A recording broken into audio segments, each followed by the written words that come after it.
Chapter 16. Balanced. Again. Panting, Hiccup picked up the curved saber that had just been knocked from his grip.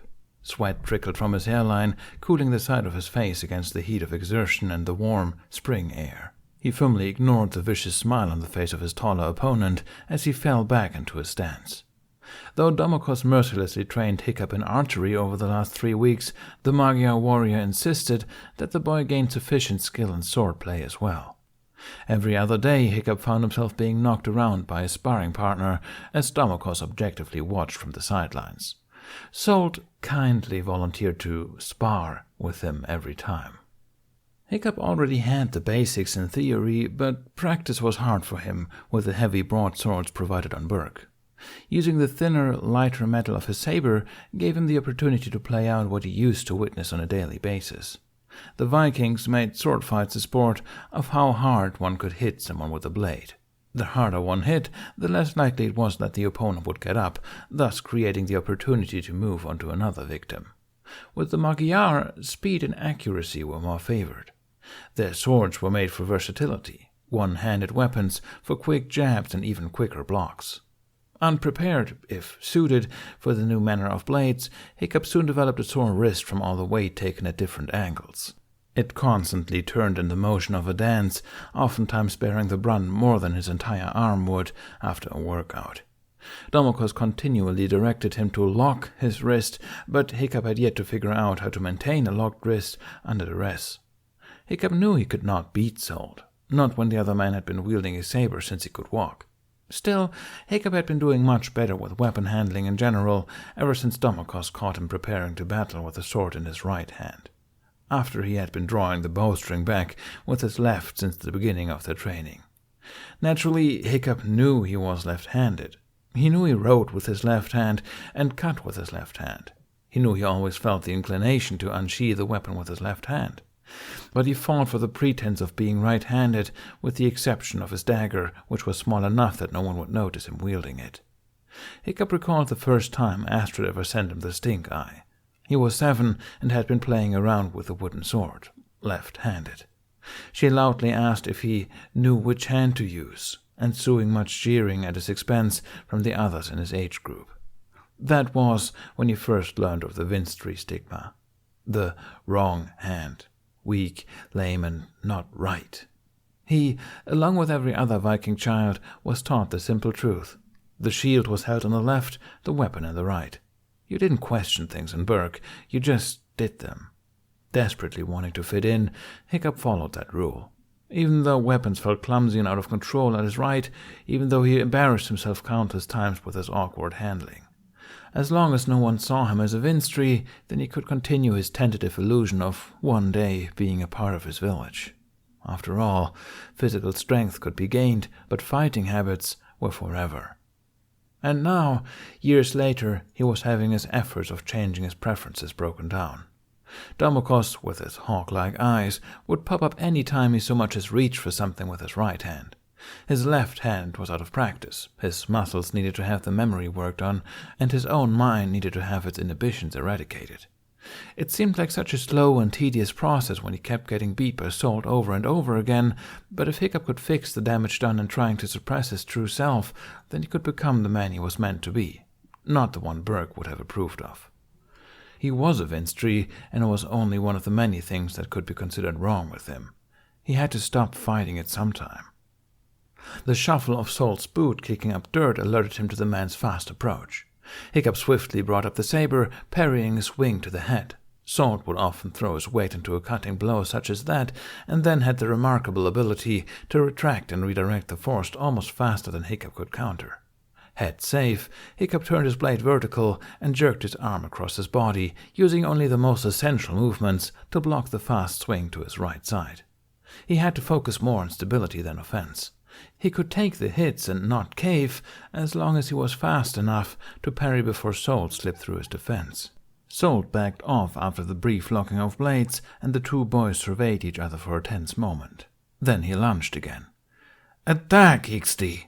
Domokos instructed from somewhere out of sight. Hiccup realized that perhaps he should have taken that opportunity for his own shot at offense, but the time to dwell on that possibility did not exist.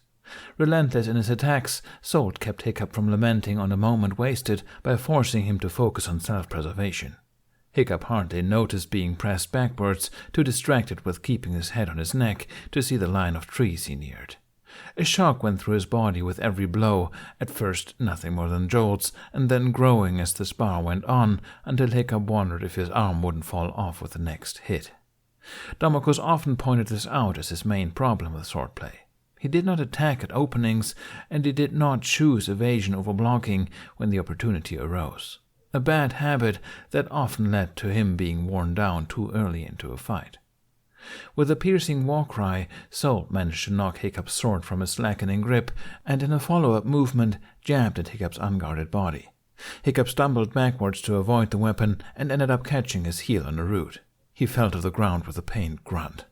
A second later, he was looking down his nose at the blade poised at his face. "Enough!"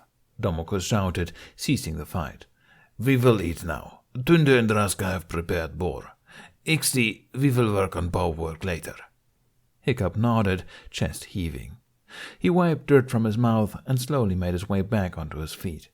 Salt returned his saber to his belt with a quick wrist movement and headed towards the stables without a backwards glance, a smile on his tanned face. Salt always looked happy after they sparred. Probably because he always won against the foreigner.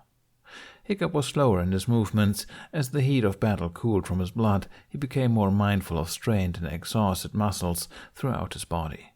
His arms took the most damage throughout his stay with the Magyars.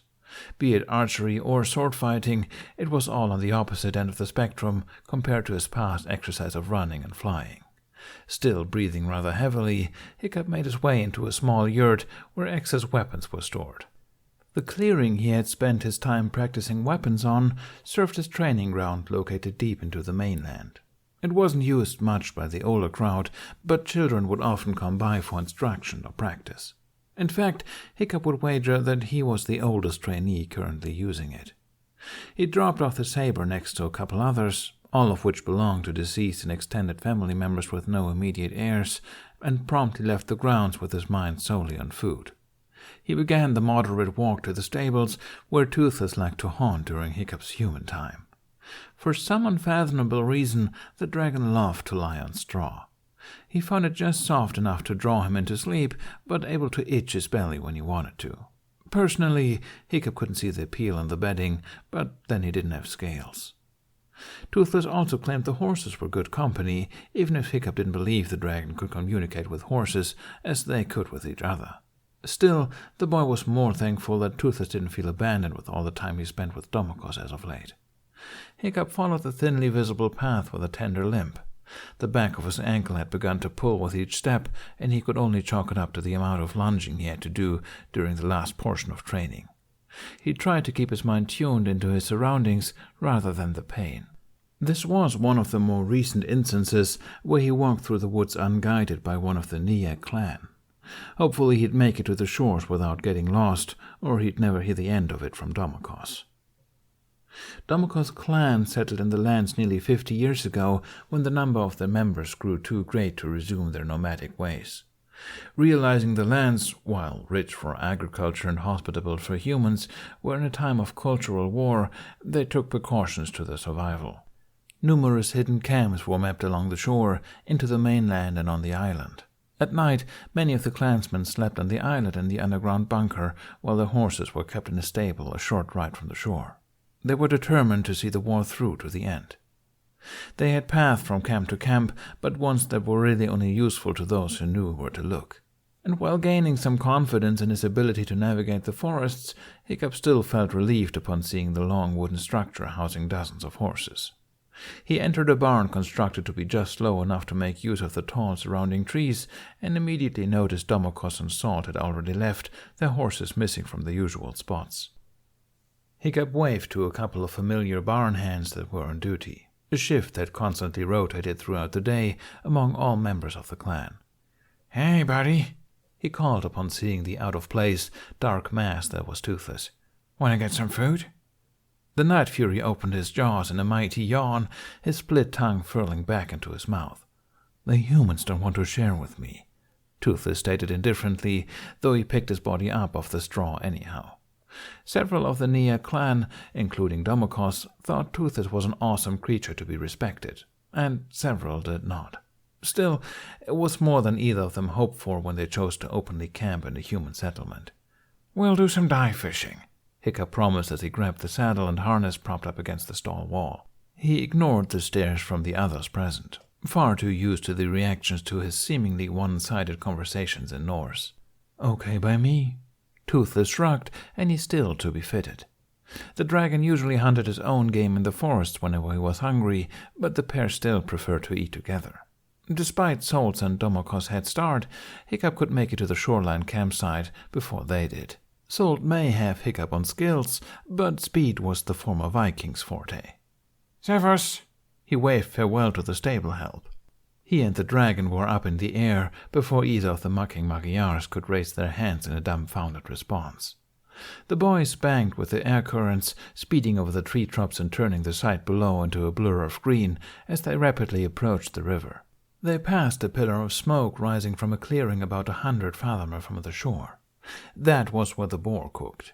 His mouth watering at the thought of meat, Hiccup tightened his grip on Toothless with his legs and pressed down, urging the dragon to begin the dive. They pitched towards the river, the late sun painting the waters in hues of orange and yellow.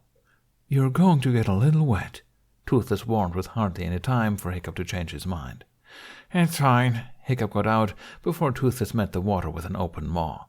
They did not submerge fully, but Hiccup could feel the sudden sogginess and cold all the way up to his mid-thigh.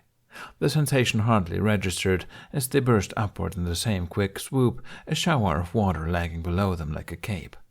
"Again?" the dragon asked as soon as he finished swallowing the 2 fish he caught. The innocent hope he forced into his tone was unnecessary.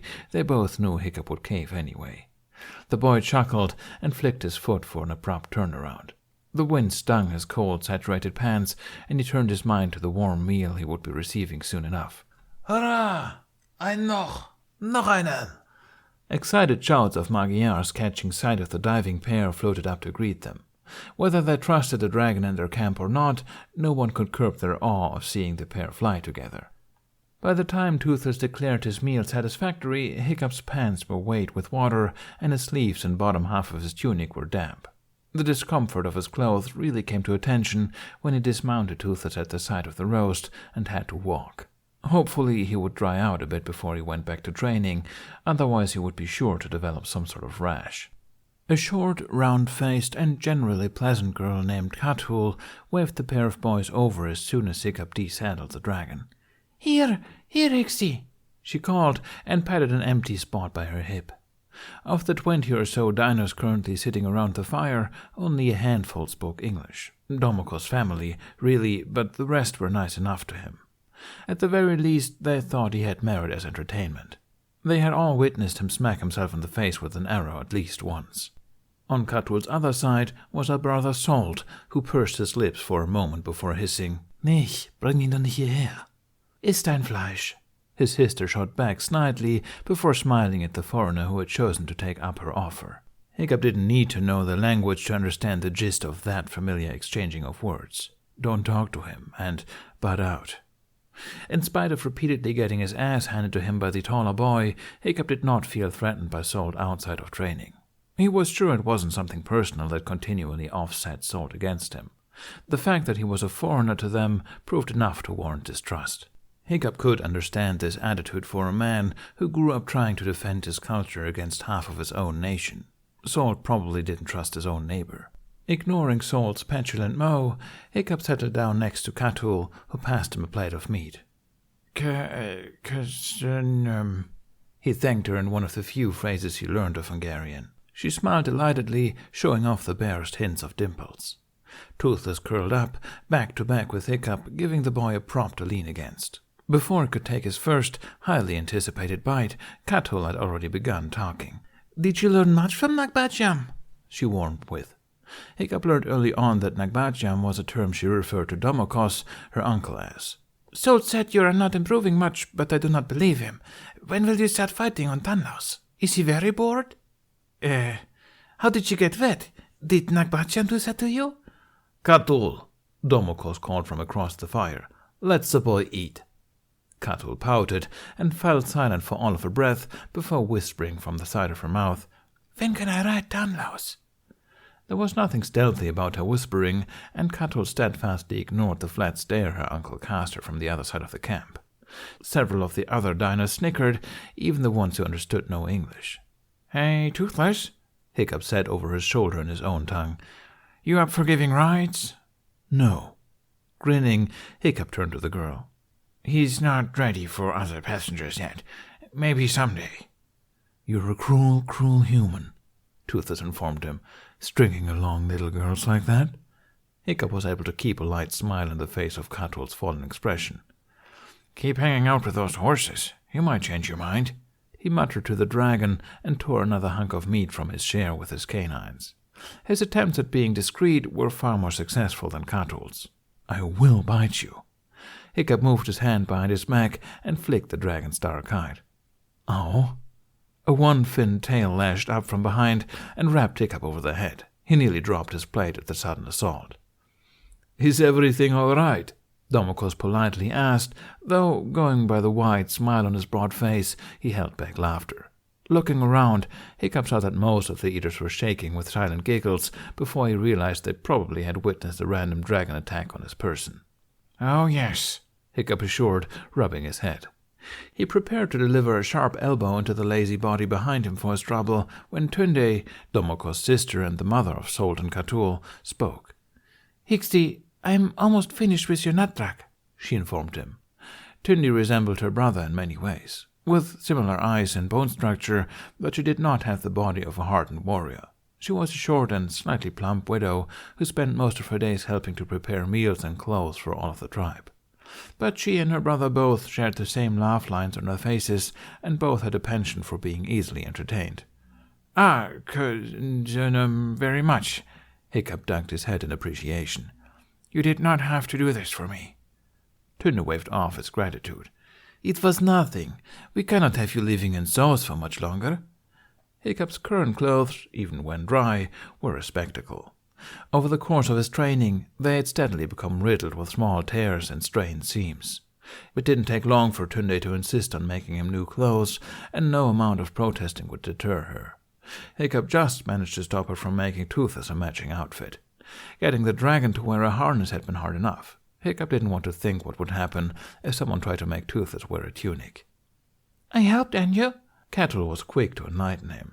Hiccup turned his gracious smile onto her. "I'm sure you have done a wonderful job," he said kindly. Catul took this as her cue to launch into an account of every detail she aided in. "Ugh, Catul," Solt groaned, rolling his eyes. Catul ignored him with ease, not losing a beat in her stream of chattering. Hiccup listened to the younger girl as best he could, not understanding all of the terms, both to his ignorance in needlecraft and Catul's habit of using Hungarian words. Mostly his attention was directed to the food on his plate and his uncomfortably wet butt. No, you load the next arrow too slow," Domokos critiqued almost as soon as Hiccup launched the second arrow. Hiccup dropped his arms to his side, the curved composite bow hanging limp and parallel to his leg. His attention wasn't on the teacher who approached him from the side. It was 30 fathomer away from where he stood, on the target carved in the trunk of a tree. The target bore an arrow on the mark and a second far too high. He usually preferred his archery training to anything else Domokos might have him do. Sometimes he got instruction from other clan members, those who spoke English, but Domokos had taken full responsibility of obtaining that horn, which meant he tasked himself with measuring Hiccup's success personally. Hiccup had used a bow once before meeting Domokos, back when learning how to hunt in his birth village. But notching the arrow far enough to make any shot useful took far too much strength for an undersized child, and his father soon snatched the instrument from his grasp before he put another arrow through the paces. Hiccup had come a long way since then. He grew into the size of the bow, bows which seemed much larger than he recalled Vikings ever using, and his arm strength grew by the day. Under Domokos' expert instruction, he first learned form, then strength, then aim. He alternatively worked on his distance and precision, moving on to farther targets as his accuracy held constant. Hiccup could confidently say he showed competence with a bow, which was a far cry from anything he used to be. Still, he had a long way to go if he ever hoped to match one of the Magyars. and that was on foot. They hadn't even talked about riding Toothless and firing. It did not look like anything that would be on the horizon, considering how his current project of increasing his speed while maintaining accuracy gave him so much trouble. "I don't know what happened," Hiccup said in a lame defense. The first arrow always struck within the target, even at the very edge, but the faster he knocked the second arrow, the more awry its landing. "What happened is you lose focus after seeing you got one right. You never leave your bow empty until you know your opponent is dead," Domokos berated his student. Hiccup looked at his opponent, the tree, and sighed.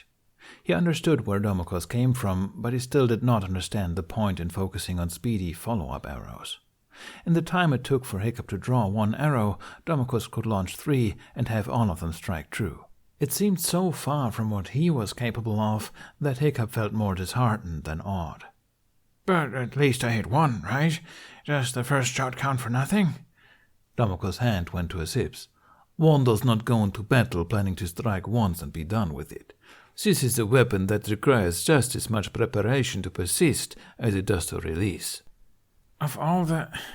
why this one?" Hiccup asked, not for the first time questioning how Domokos came to the conclusion of matching him with archery. He shook the bow a little in his hand, still believing it was not the weapon best suited for him. Archery required a combination of strength and endurance that Hiccup felt would always be out of his reach. He had more experience with small blades. Domokos placed a leathery hand on Hiccup's shoulder. Though slightly taller than the older man, Hiccup could feel the raw power in the grip of those fingers. "It is not the weapon that is failing you right now. It is you who is failing the weapon," Domokos apprised him. Hiccup stared vacantly back. Yep," he deadpanned after a beat. "Of course, now I have gone and upset the weapon." Tutting at the sarcasm, Domokos took the bow from Hiccup's hold and ran a calloused thumb over the leather-bound ridge. He shook his head, thin braids swinging amidst the mass of shaggy hair, and met Hiccup's eyes. "You must move to your strength," Domokos stressed. "This is right for you." "What strengths?" Hiccup jabbed. Since he arrived, there had not been anything he excelled in. As if to disagree with his very thoughts, Domokos did not hesitate when he said, "You learn quick, you move quick." "But I'm not quick with this." Hiccup roughly gestured to the bow that Domokos now carried. "I'm better with a blade. Why could I not learn to master that instead?" The Magyar shook his head solemnly. "It is not right for the path you have chosen." What does that even... "Sir, not very." Domokos struggled with the translation of Night Fury. "You say he never misses." Hiccup nodded, recalling how he had described the dragons he had encountered in his life, using the laughable Viking terms. Domokos poked the boy in the chest. "Then, if you are to be his partner, you must never miss." Hiccup refocused his eyes on the dark man in front of him, retracting what he had said in his mind. "What?" Domokos licked his lips, struggling with how to get his point across. This was one of the many moments that both men acknowledged how much easier conversation would be if they were not in need of a middle language. "You say you chose each other." Domokos started again, still unsure if he was conveying the right message. "That you and Danlaus saved one another from the lives you were trapped in, yes? Now that you are together, you have forged a new way of life. An odd life unknown to either of you before. You have a responsibility to complete each other. Do you understand me?" I think so." Hiccup's eyes fell to the bow in Domokos' hands. Toothless gave Hiccup a way out of Berg. Hiccup freed Toothless from the demon's mind control. Hiccup adopted Toothless's nomadic culture. Toothless adapted to Hiccup's passive approach to obstacles. Neither knew it was possible to live in unity with one of their species before, not on such a close basis. They had spent the last month redefining what they did know. This new territory was explored together.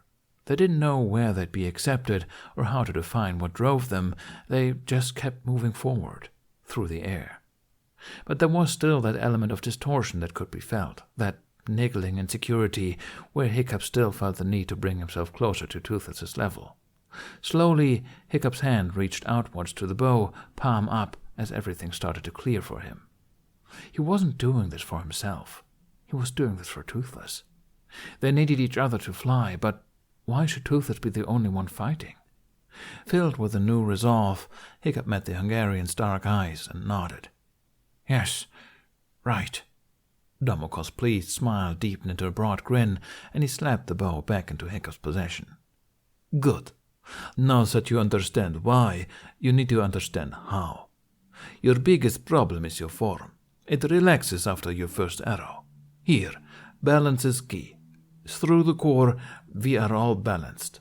This is good for you because you have a very strong core. Hiccup's inspiring moment halted at Domokos' next bout of confusing speech. Me? He complimented the word with a finger pointed at himself.